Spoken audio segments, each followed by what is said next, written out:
María.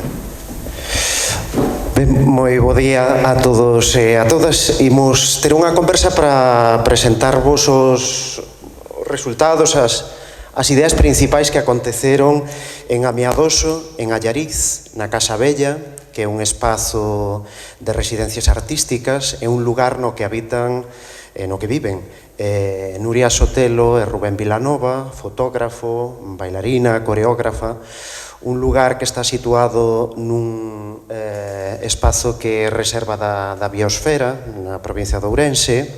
É un lugar onde estas dúas persoas que viven coa súa filla nos xuntaron para ou decidiron abrirnos as súas portas para que esta segunda xornada de acceso á cultura co foco no territorio puidésemos coñecer a aldea, puidésemos coñecer a contorna e como a sociedade, a veciñanza de Amiadoso se relaciona principalmente coas artes do movemento ou coa danza contemporánea. Dende unha postura de accesibilidade, pero tamén de toma de consciencia das realidades socioeconómicas, da realidade tamén do legado que temos en todo o conxunto do país, pero tamén nun lugar como é unha aldea do interior, do noso rural, onde se falou moito do concepto de ruralidade arredor da creación contemporánea, que se ve como algo elitista ou algo que non é para ese tipo de comunidades.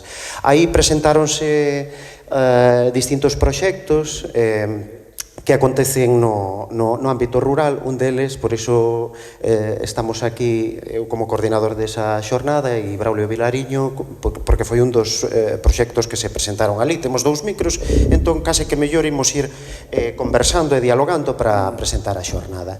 Ti falaches do Festival Agroqueer e a min interesoume moito convidarte porque o Festival Agroqueer, igual que moitos deses proxectos que se presentaron ali, puxeron en riba da mesa dinámicas culturais que poden afectar, contaminar ou darnos unha visión diferente dos principais núcleos de actividade cultural, onde pois algunha postura deses proxectos culturais que se desenvolven no interior pois poden chamar a atención e poden nos parecer revolucionarios. Por exemplo, a idea de crecer. Sí, bueno, ante todo, bons días a todas e a todos. Grazas por estar aquí, por achegarvos a esta comarca da que son natural, a comarca da Ulloa, o centro xeográfico de Galicia, que además está aquí en Antas de Ulla.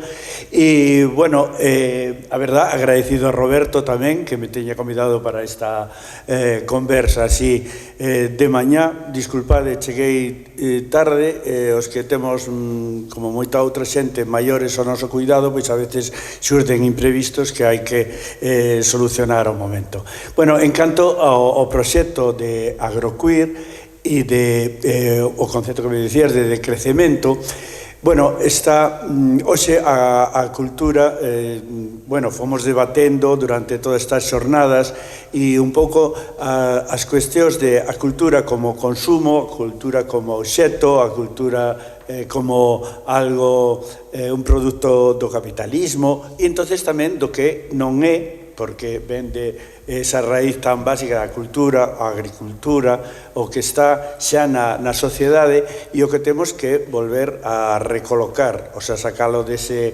concepto de mercadoría para realmente sexa servizo e unha ferramenta de crecemento para toda a sociedade.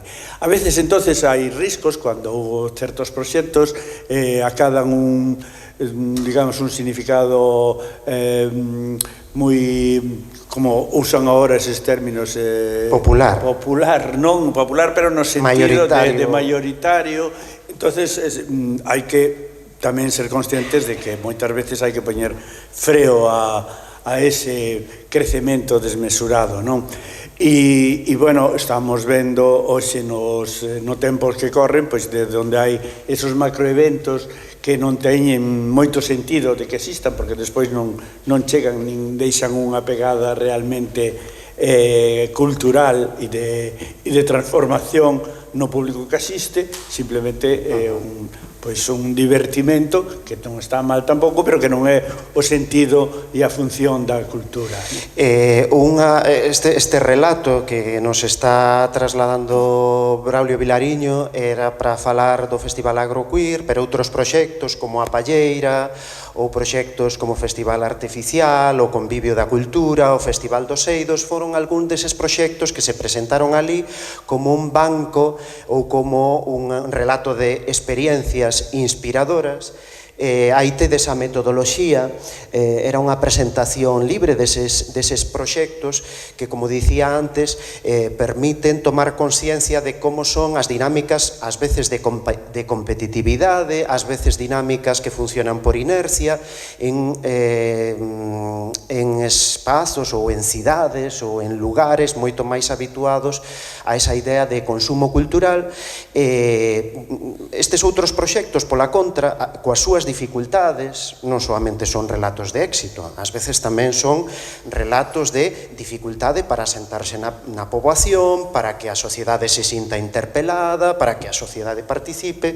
Entón, a idea desta xornada é que nese espazo de reflexión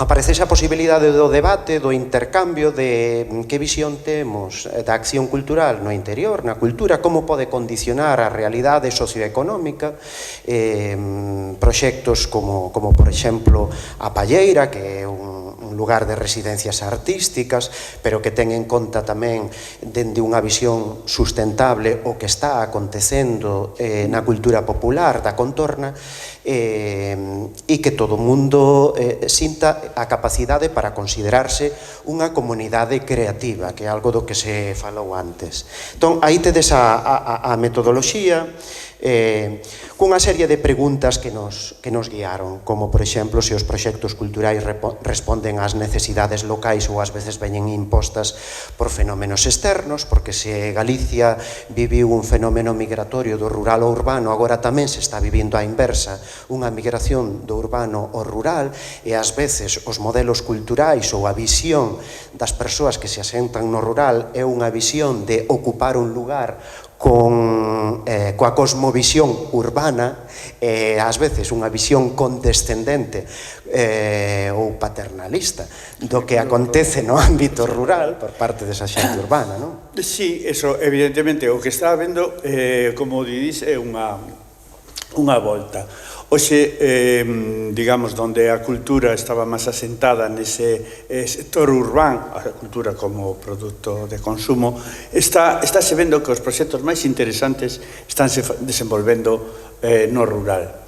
No rural e, ademais, o sea, eso moitas veces, como ti dis, con esa visión urbana e cosmopolita, que porque cada vez chega xente de máis lugares diversos, non solamente das cidades galegas, senón de outros lugares. Ahora temos, por exemplo, pois recentemente na Ulloa, que é un lugar, parece que de acollida a moitos proxectos diversos e unha determinada intelixencia artística e cultural, pois incluso un modelo como a Palleira, non? Pois que está xurdindo aquí cosas, e tamén desde hai un ano aquí temos un novo proxecto de residencias artísticas que é do Picho, non? E que puxo en marcha alguén que ven de estar pois vivindo en diversos países, Canadá, Estados Unidos, Suiza. Hoxe témolo aquí presente a Ralf Jürgens, que é un novo axente na comarca, non? E entón, pero tamén é eso, de repente descubren que a esencia, e o que temos que decir, é o que está no rural. E entonces non hai esa separación, o sea, o que buscan é impregnarse do que xa está para poder levar eso máis alá das nosas fronteiras. E o traballo que se faga que sexa desde a apreciación da cultura propia que temos e que está aí. Entonces, eso, desvestirse dese paternalismo, non? Esa de historia, non, os que somos cosmopolitas e urbanos estamos máis por encima de todo eso, sino, ao contrario, descubrir que hai un coñecemento e unha maneira de estar que se foi perdendo e que son conscientes, somos conscientes de que temos que recuperar e o que temos que lanzar, porque é o que nos pode salvar desta miseria consumista, non? Entón, pois... Hai algúns elementos en común que podemos registrar na presentación de todos os proxectos e outros que son específicos da dinámica local ou incluso do posicionamento de cada unha das persoas que interveñen no desenvolvemento deses proxectos. Pero aquí tedes algúns pensamentos anotados, porque estas xornadas funcionaban tamén como unha cata, como un rexistro de ideas inspiradoras, pero tamén non solamente estiveron presentes na Casa Bella pois os proxectos, senón que logo despois pois houve un debate onde se falaron de moitas cousas con respecto á convivencia ou á visión do rural, non? A propia Nuria Sotelo dicía que moita xente nova, o que estábamos dicindo, está pensando en mudarse ao rural, pero chegan con modos de vida que chocan con esa realidade local e ás veces iso leva á frustración, ao abandono ou incluso a problemáticas un pouco endogámicas. Sí, de relacións que se crean, non? Por iso é importante, o sea, ter esa capacidade, esa generosidade de apreciar o que xa temos e o que está, non? Porque, claro, non pode ser solamente a cuestión xeográfica, non? De dicir, bueno, pois no campo vívese mellor, máis tranquilo e tal. Non, ten que haber esa integración. Entonces temos que ser nós os que iríamos ao rural, ter esa visión e ese interés por impregnarnos do que xa está ali, non? Entón, a veces sí, hai riscos de eso, non? Pero, bueno, eso lévase, creo que xa pasaron esos primeiros anos e xa está como máis superado, non? O sea, bueno, é certo que aí na Casa Bella, a verdade, bueno, todas estas xornadas é de agradecer que se realizasen, non?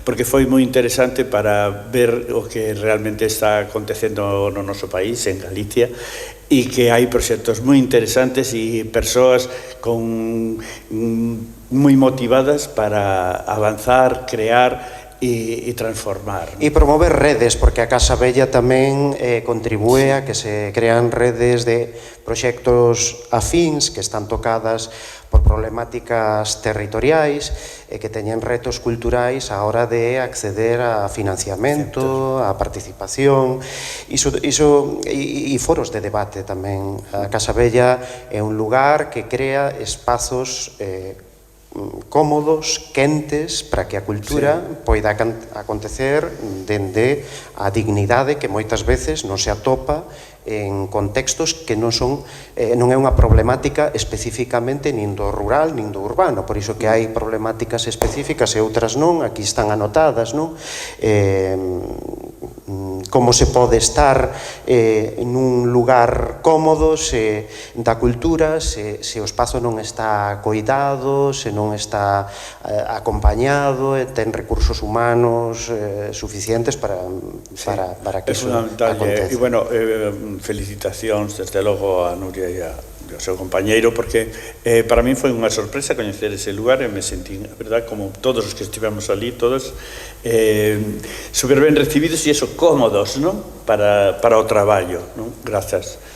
Aquí están, dicíamos, conclusións, non? Senón rexistro do debate do que promovestes todas as persoas que participastes aí na conversa, que o que sí estaban de acordo é que un trazo distintivo dos proxectos culturais que se desenvolven no interior ou no ámbito rural sí teñen unha maior implicación en defensa do territorio e de problemáticas medioambientais ou problemáticas sociais que tocan directamente porque son moito máis visibles cas dinámicas máis individualistas que acontecen no ámbito urbano, aínda que o individualismo é unha tendencia global e xeral de todas as sociedades urbanas e rurais dos nosos tempos.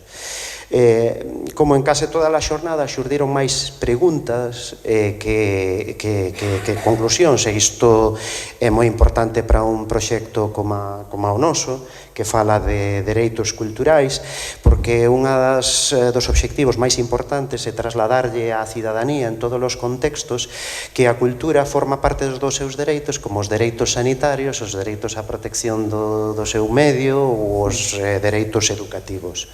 E aí xorde tamén unha pregunta moi importante con respecto á independencia e con respecto tamén ao apoderamento das sociedades, porque quizáis no rural esta foi unha idea bastante repetida, que os proxectos culturais que se desenvolven no rural poden lograr unha maior participación e permeabilidade por non estaren sometidos a unha vixilancia, control, tutela, seguidismo que acontece máis nun ámbito urbano por unha relación ás veces pervertida de poder, o que se dicía antes, non? A institución que deposita máis a misión de facer e de programar e non de promover, alentar e acompañar. Parece que na comunidade rural iso de momento se dá máis. Sí, bueno, e ademais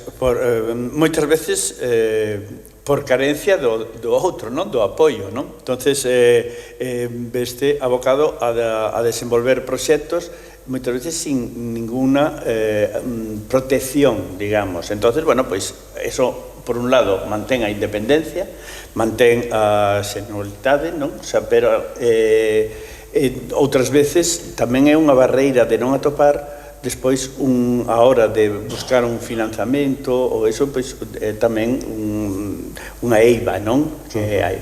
Pero eu prefiro desenvolver proxectos con esas eivas, pero que teña a independencia e que poida mostrar o que realmente é e non este condicionado pois por ese seguidismo da administración, neste caso aquí en Galicia, pois con unha visión pois moi determinada, non?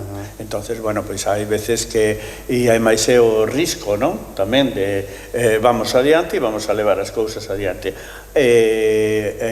A comunidade responde. Entonces é importante eso, non? Que tamén é a autoxestión é moi importante.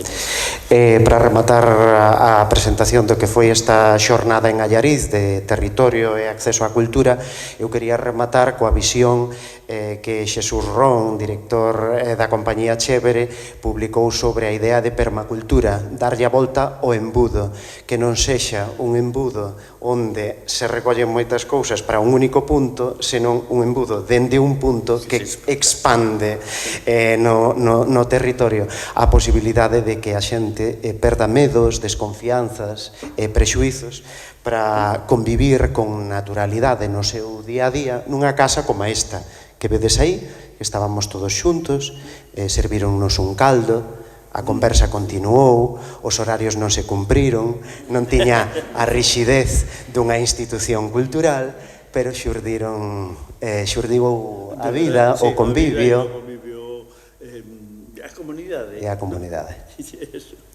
Moitas grazas. Bueno, moitas grazas.